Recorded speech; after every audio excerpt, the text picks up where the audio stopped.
इडू power in में आप सभी का स्वागत है। आज हम लोग जानेंगे गंगा के उद्गम स्थल और उसके उद्भव, विकास और उसके बहाव क्षेत्र से संबंधित अति महत्वपूर्ण प्रश्न के बारे में हम लोग जानकारी प्राप्त करेंगे और गंगा का निर्माण कैसे होता है और किस तरह से गंगा बनती है। इन्हीं सब प्रश्नों के बारे में आज हम लोग जानेंगे इस टॉपिक में। और तो चलिए हम लोग सबसे पहले देखते हैं कि गंगा कहाँ से निकलती है, कैसे बनती है और कब गंगा हो जाती है। इन्हीं सब प्रश्नों पर हम लोग चर्चा करेंगे।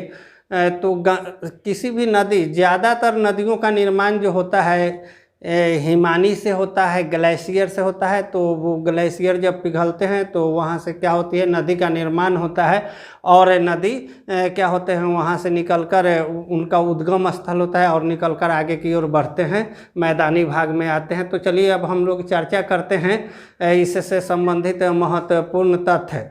अब देखते हैं कि उत्तराखंड जो भारत 2000 ईस्वी सन में उत्तर प्रदेश से बटकर अलग राज्य का उसको दर्जा दिया गया। और जो उत्तराखंड है काफ़ी ऊंचा स्थान है, वहाँ पहाड़ी एरिया अधिक है और नेपाल से, हिमालय से सटे हुए हैं। तो वहाँ पे धीरे धीरे जैसे जैसे ऊंचाई बढ़ती है वो तापमान घटता जाता है और तापमान घटने के कारण वहाँ के बहुत सारे ऐसे क्षेत्र होते हैं जहाँ पे पूरे बर्फ़ से आच्छादित होते हैं। तो वहाँ बहुत सारे ग्लेशियर होते हैं, वहीं से निर्माण होता है नदियों का। तो चलिए हम लोग देखते हैं कि नदी का निर्माण कैसे होता है। तो यहाँ सबसे पहले उत्तराखंड जो है भारत के मैप में अगर हम लोग देखेंगे तो नेपाल से जस्ट सटा हुआ और उत्तर प्रदेश से भी सटा हुआ है, क्योंकि उत्तर प्रदेश का ही पहले भाग था वो, तो उत्तर प्रदेश से भी सटा हुआ है। तो वहाँ जो उत्तराखंड है वहाँ पे दो भाग हैं और ये दो जो भाग है, एक कमायूं है, जो कमायूं छोटा सा भाग है उत्तराखंड का, और बड़ा जो भाग है गढ़वाल, उसको हम लोग कहते हैं। गढ़वाल बहुत बड़ा क्षेत्र है। तो वहाँ से बहुत सारी नदियाँ निकलती हैं, हिमनद से बहुत सारे बर्फ से आच्छादित रहते हैं और हिमनद वहाँ से बहुत सारे निकलते हैं। तो देखते हैं कि कौन कौन सी नदियाँ निकलती हैं। तो सबसे पहले हम लोग चर्चा करते हैं जिस नदी के से गंगा का निर्माण होता है। गंगा पर ही हम लोगों का फोकस रहेगा, क्योंकि प्रतियोगी परीक्षाओं एवं अन्य परीक्षाओं में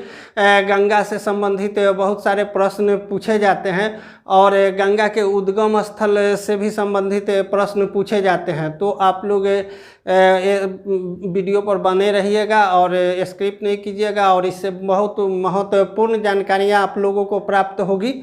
और सबसे पहले हम लोग देखते हैं तो यह जो उत्तराखंड का स्थल है, उत्तराखंड में एक बद्रीनाथ नामक जगह है और वहाँ पे बद्रीनाथ में क्या है कि यहाँ से दो नदियाँ निकलती है। हिमानी, बहुत बड़ा हिमानी है और जिसको हम लोग ग्लेशियर भी कहते हैं, और जो संतोपथ हिमानी है।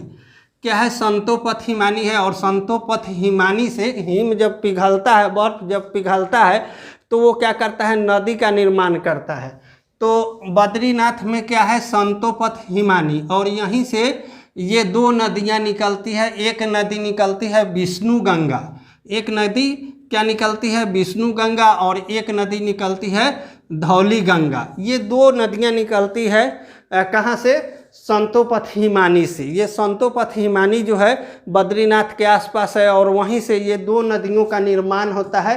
एक होता है विष्णु गंगा और दूसरा होता है धौली गंगा।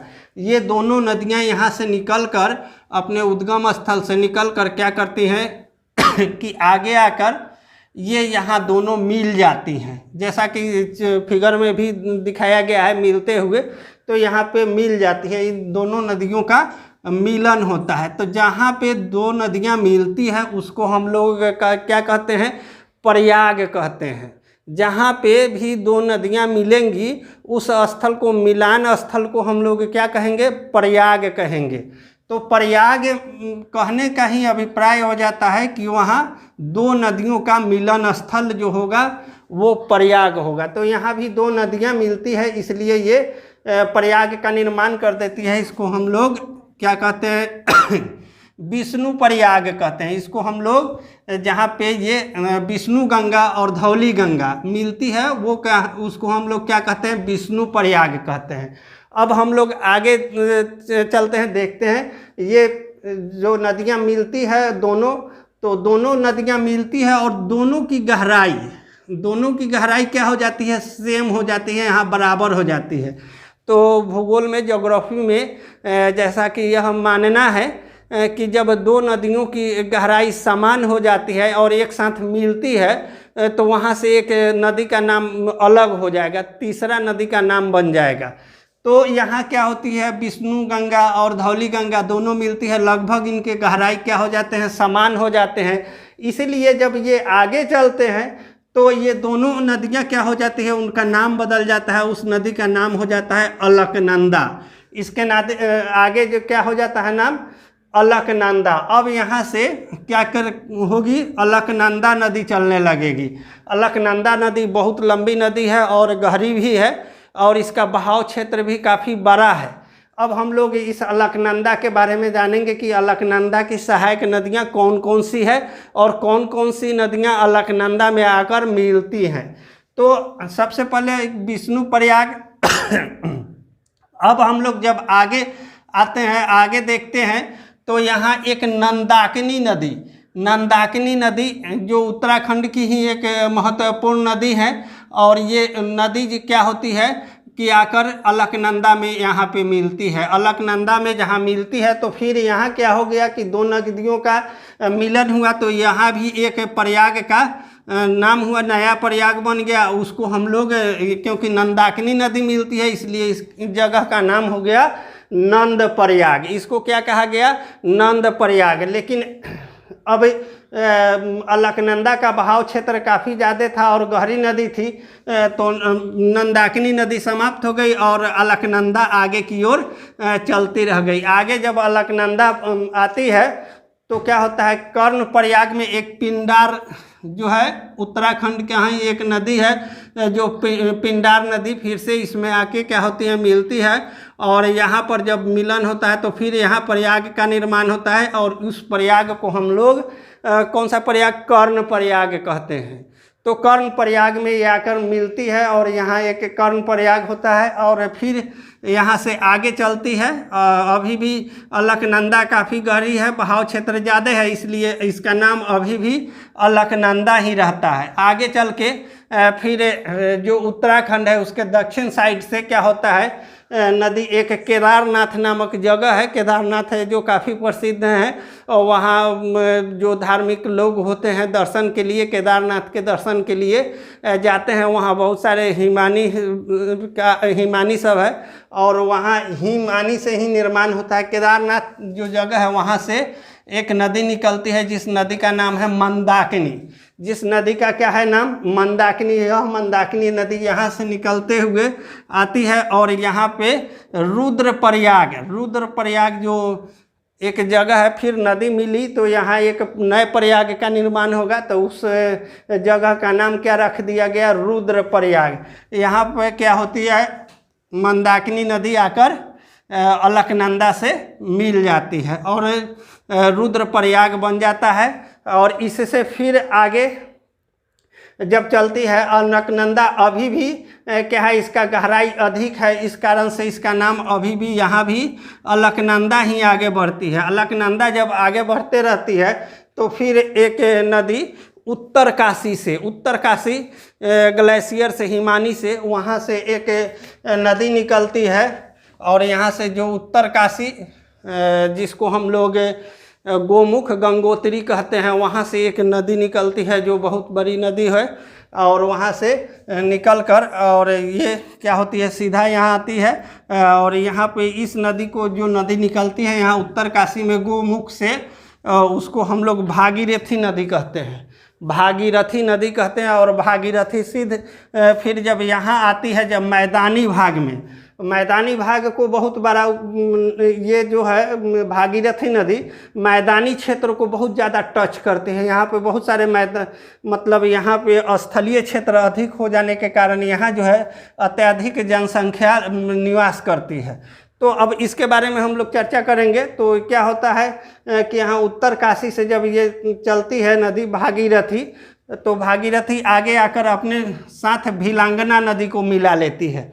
भिलांगना नदी को अपने साथ मिला लेती है, भिलांगना नदी इसके साथ मिल जाते हैं और फिर ये आगे बढ़ता है। और इस अभी क्योंकि इसकी गहराई अधिक है इसलिए यह भागीरथी ही नदी नाम इसका रहता है। भागीरथी आगे आती है और भागीरथी अलकनंदा से कहाँ मिलती है, देवप्रयाग में आकर क्या होती है, भागीरथी नदी फिर से अलकनंदा में मिल जाती है और यहाँ पर एक नए प्रयाग का निर्माण होता है और जिसको हम लोग देवप्रयाग कहते हैं, जिसको हम लोग क्या कहते हैं, देवप्रयाग। काफ़ी ये प्रतियोगी परीक्षाओं में भी पूछे जाते हैं कि रुद्रप्रयाग किस नदी का संगम है। तो रुद्रप्रयाग किस नदी का संगम है, तो सीधा आप देख रहे हैं कि अलकनंदा नदी और मंदाकिनी नदी का जो संगम स्थल है वो क्या है, रुद्रप्रयाग है। कभी कभी प्रतियोगी परीक्षा में ये भी पूछा जाता है कि भागीरथी नदी कहाँ से निकलती है, तो उत्तर काशी से निकलती है, जो उत्तराखंड में उत्तर काशी से निकलती है। इसी तरह से पूछा जाता है कि कर्णप्रयाग किन दो नदियों का संगम है, कर्णप्रयाग किन दो नदियों का संगम है। तो यहाँ देख रहे हैं कि पिंडार नदी किससे मिलती है, अलकनंदा से मिलती है। तो हम लोग आसानी से इस ग्राफ के माध्यम से देख सकते हैं कि कौन नदी कहाँ मिलती है और किन प्रयाग का निर्माण करती है। ये प्रतियोगी परीक्षाओं में भी पूछे जाते हैं और बहुत सारे लोग विद्यार्थी ऐसे होते हैं इसमें कन्फ्यूज हो जाते हैं कि कौन सा प्रयाग कहाँ है। तो ये 5 प्रयाग है जिसको हम लोग देखते हैं। एक कहाँ है, विष्णु प्रयाग है, दूसरा नंद प्रयाग है, कर्ण प्रयाग है, रुद्र प्रयाग है और देव प्रयाग है। देव प्रयाग काफ़ी फेमस है और काफ़ी फेमस इसलिए है क्योंकि उत्तर काशी का जो सबसे प्रसिद्ध नदी भागीरथी नदी है वो भागीरथी मिलती है किसके साथ है, यहाँ मिलती है अलकनंदा के साथ है, अलकनंदा के साथ मिलती है और जो मिलन स्थल होता है उसको हम लोग देव प्रयाग कहते हैं।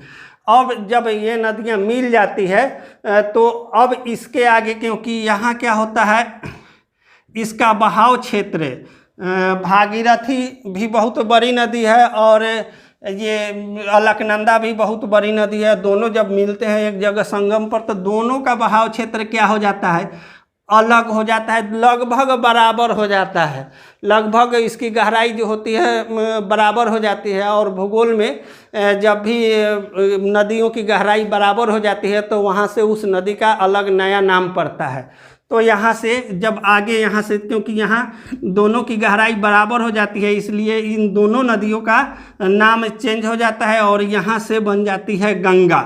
यहाँ से क्या होती है, बन जाती है गंगा। अब प्रश्न उठता है कि काफ़ी लोग विद्यार्थी कन्फ्यूजन में होते हैं कि गंगा कहाँ से निकलती है, गोमुख से, क्योंकि बहुत सारे ऐसे जैसे एसएससी या रेलवे या छोटे मोटे एग्ज़ाम कंपटीशन वगैरह इस सब में VLW इस सब में पूछे जाते हैं। तो उसमें तो अगर पूछता है कि गंगा का उद्गम स्थल कहाँ है, तो गंगा का उद्गम स्थल गंगोत्री गोमुख ऑप्शन रहते हैं। तो वहाँ तो आपको मार देना है छोटे स्तर के अगर एग्ज़ाम है तो। अगर बड़े स्तर के एग्ज़ाम है BPSC UPSC तो वहाँ के क्वेश्चन सेटर को ये पता होता है कि गंगा का उद्गम स्थल क्या है, कहीं से गंगा उद्गम स्थल है ही नहीं है। तो गंगा बहुत सारे नदियों से मिलकर आगे आकर क्या बनी है, गंगा बनी है। इसलिए गंगा का उद्गम स्थल, इस तरह के वो प्रश्न BPSC या UPSC में नहीं पूछे जाते हैं, वो प्रश्न का पैटर्न अलग होगा। ये नदियों का एक सिस्टम है और इस सिस्टम से गंगा का निर्माण हुआ है। तो अगर छोटे मोटे एग्जाम हैं उसमें तो हम लोग आंसर देंगे कहाँ, गंगा का उद्गम स्थल अगर पूछता है तो गंगोत्री गोमुख से।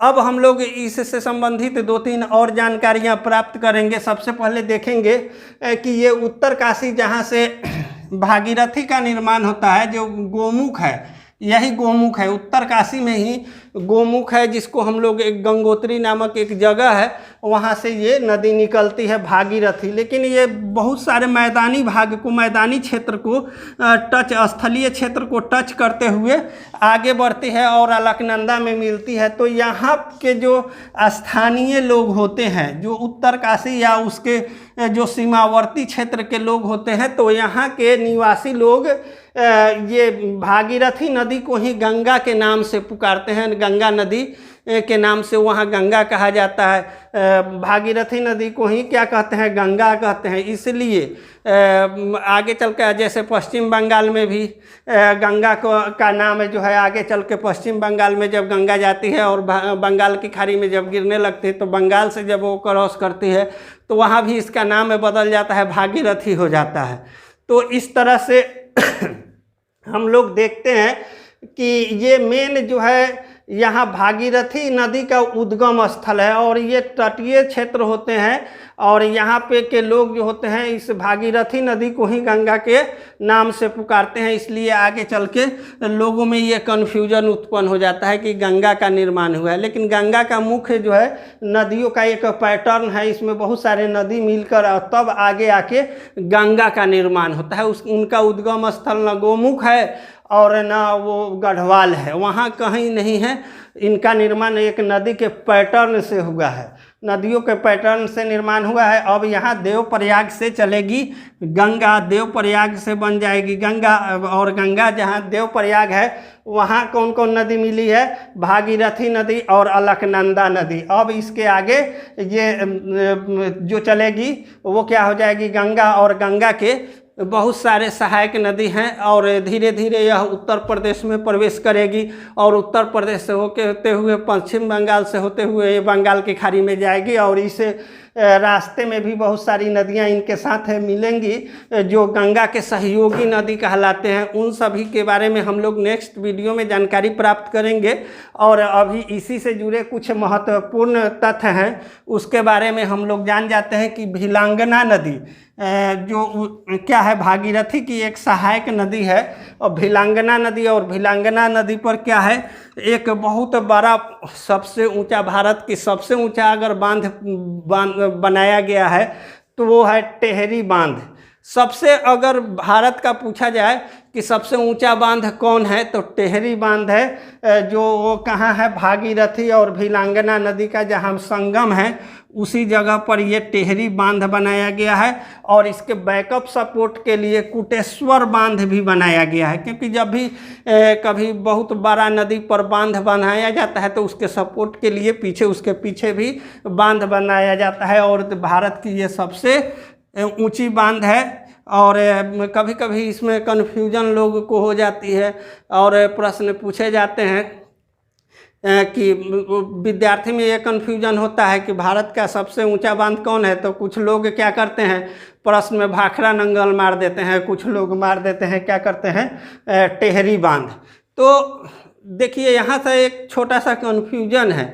अगर ग्रेविटी वाला सबसे ऊंचा बांध पूछे, भारत में ग्रेविटी का सबसे ऊंचा बांध कौन है, तो वो है भाखड़ा नंगल।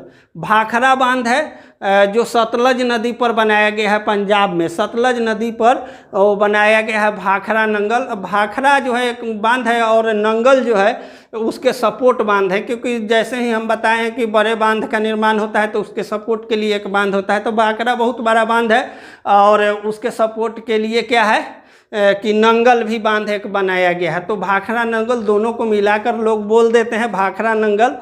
तो ये सतलज नदी पर बनाया गया है जो पंजाब में है। और ये जो है क्या है, टेहरी बांध जो है, टेहरी बांध का ऊंचाई जो है लगभग 260 मीटर है, 260 मीटर ऊंचा है यह बांध, जबकि भाखड़ा नंगल जो है 225 मीटर ऊंचा है। लेकिन इस दोनों में अंतर क्या है कि ये अर्थफिल बांध हैं, अर्थ माने ज़मीन से, सतह से सटे हुए। ये ग्रेविटी वाले बांध हैं, ये ऊपर की ओर बांधे गए हैं। तो दोनों में अंतर है और इसी अंतर के कारण क्या होता है, जब पूछा जाता है तो बच्चे क्या होते हैं, कंफ्यूज होते हैं। तो कंफ्यूजन नहीं होना है। अगर पूछा जाए कि भारत का सबसे ऊंचा बांध कौन है तब टेहरी बांध मारेंगे। अगर पूछा जाए कि ग्रेविटी वाला सबसे ऊंचा बांध कौन है तो भाखड़ा नंगल है। इस प्रकार हम लोग देखते हैं कि नदियों का किस तरह से जो विष्णु प्रयाग और धौली गंगा मिलकर एक अलकनंदा का निर्माण करती है, और धीरे धीरे आगे चल के बहुत सारी नदियां इसमें मिले हैं, और आगे चल के गंगा बन गई है रुद्रप्रयाग से, और देवप्रयाग से गंगा बन गई है। और इसके बारे में हम लोग नेक्स्ट वीडियो में जानकारी प्राप्त करेंगे, और नेक्स्ट वीडियो जानकारी प्राप्त करेंगे और इससे संबंधित महत्वपूर्ण तथ्य के बारे में हम लोग जानेंगे, और गंगा की सहायक नदी के भी बारे में जानेंगे।